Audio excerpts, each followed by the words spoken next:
I always locked my door. Every night. Deadbolt first, handle checked twice.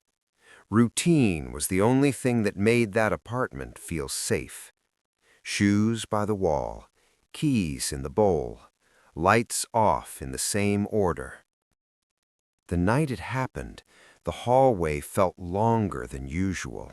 My footsteps echoed like someone was matching them. I reached my door, and it was already unlocked. I froze. I knew I had locked it. I always locked it. Inside, everything looked normal. Nothing broken, nothing missing, just silence sitting in the corners. I told myself I was tired, that I had made a mistake. The next morning, the chair was facing my bed. I never leave it like that. Never. I turned it back toward the desk and went to work. When I came home, it was facing the bed again. The closet door was open too, just a few inches, like someone had stopped in the middle of stepping out.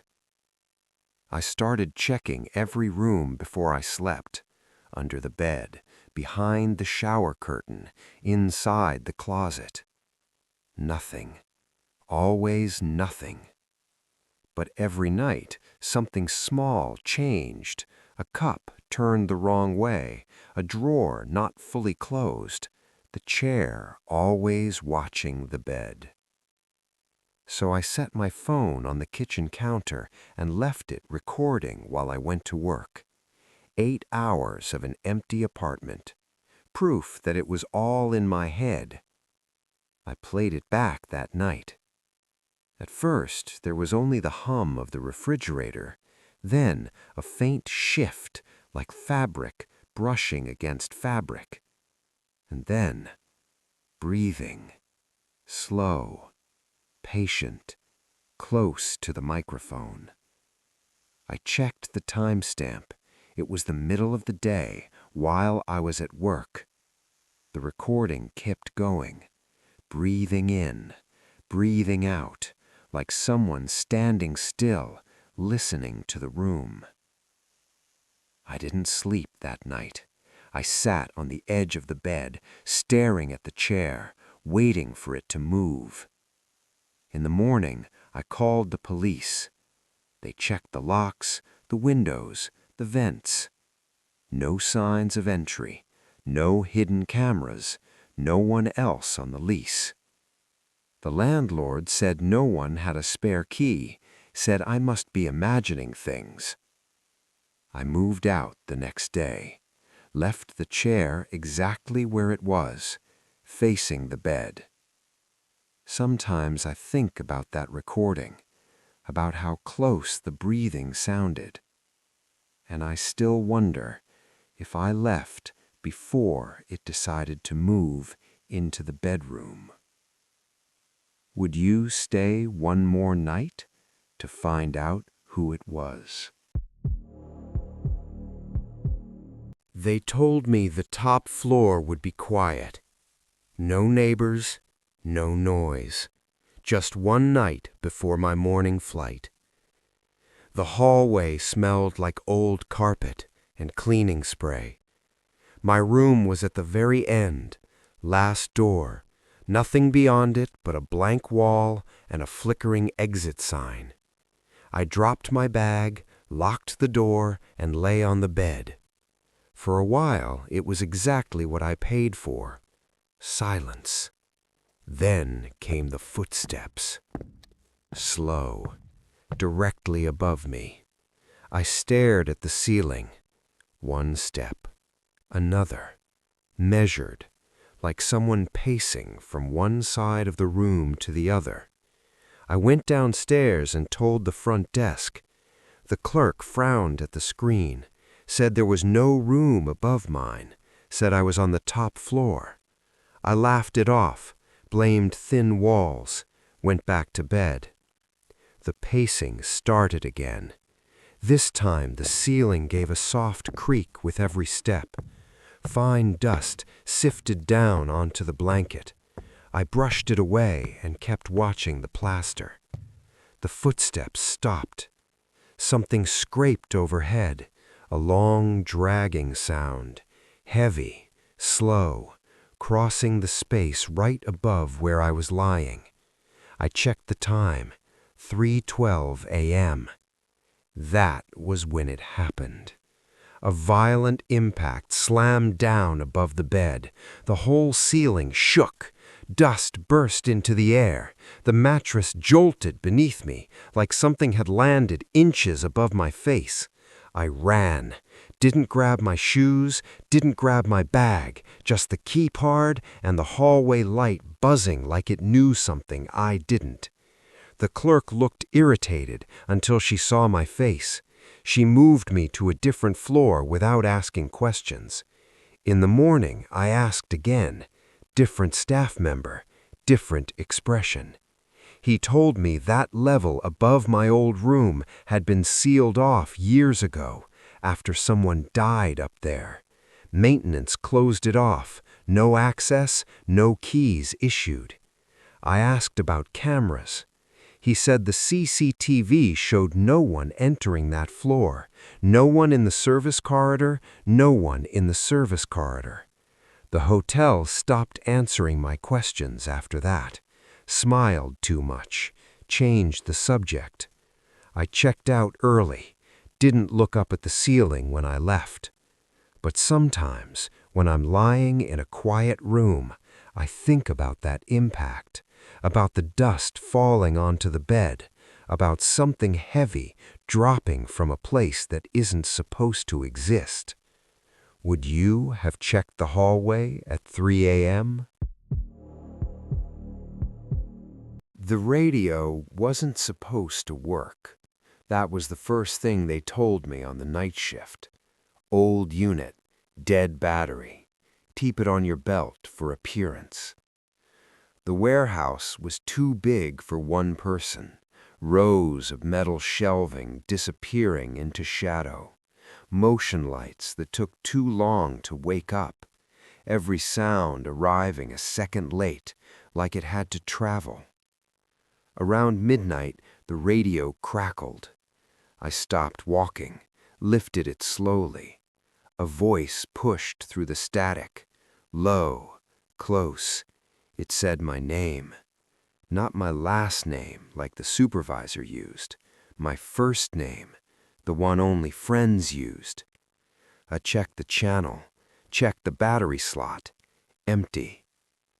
I told myself it was interference, a crossed signal from somewhere outside. Then the voice came back. It said the street I grew up on, the color of my front door, the name of my dog when I was a kid.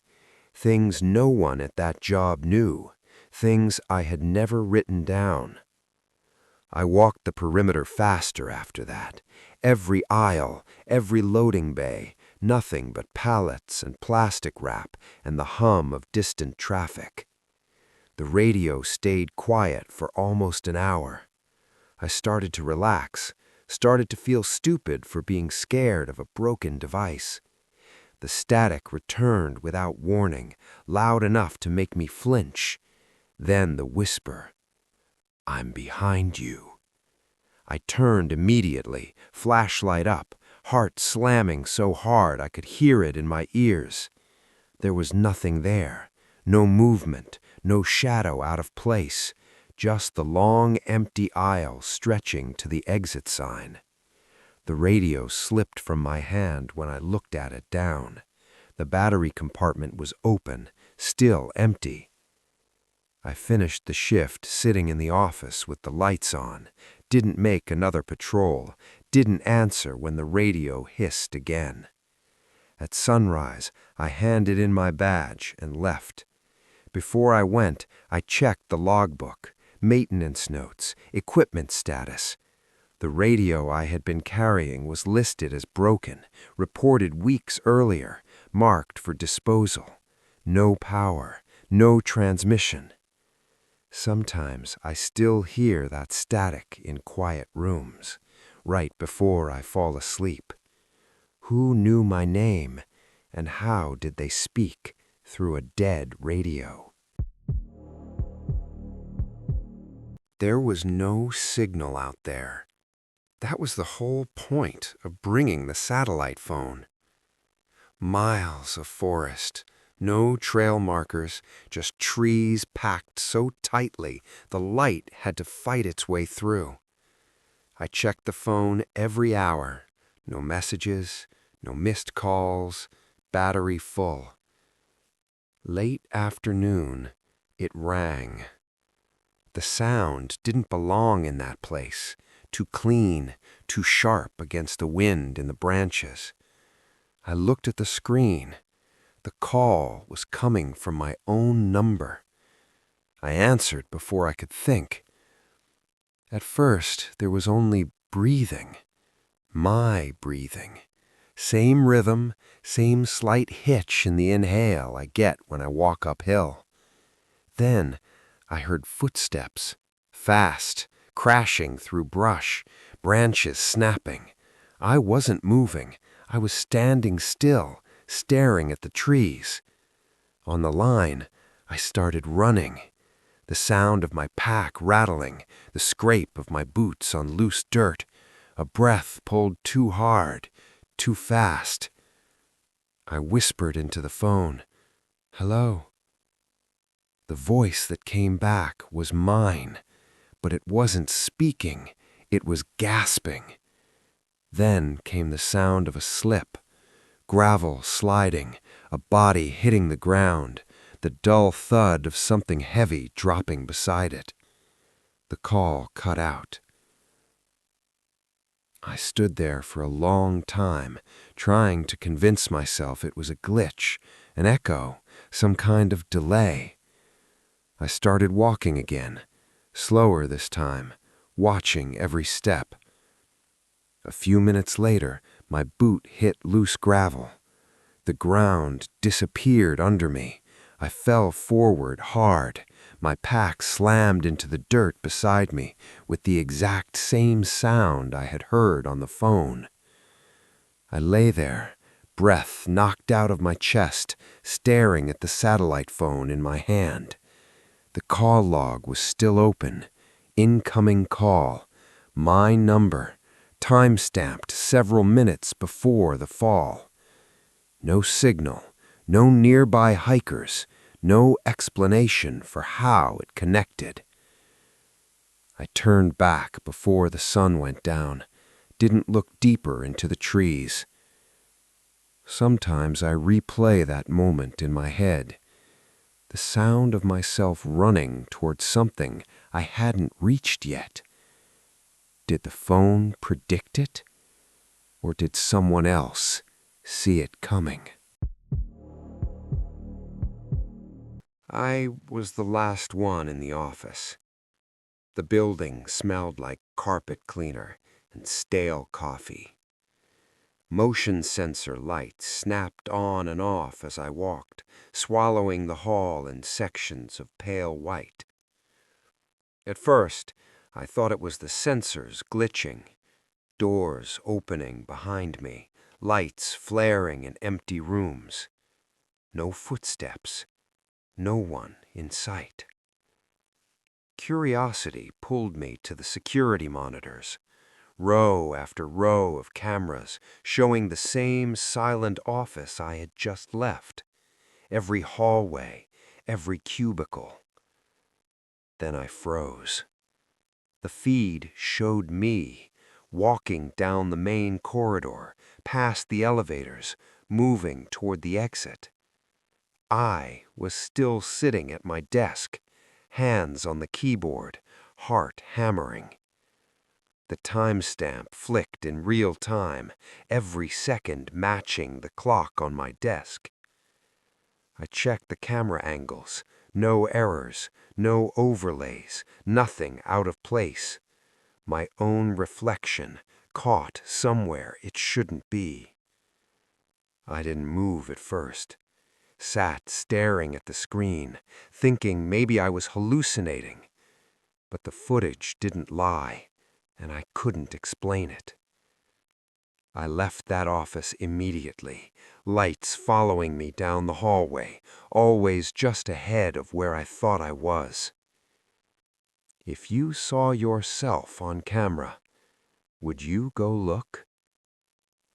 5 real cases, 5 moments where reality stopped making sense, and none of them were ever solved. Next time, the emergency calls that ended in silence. If these stories made you check the room behind you, subscribe. Which story disturbed you the most? 1, 2, 3, 4, or 5?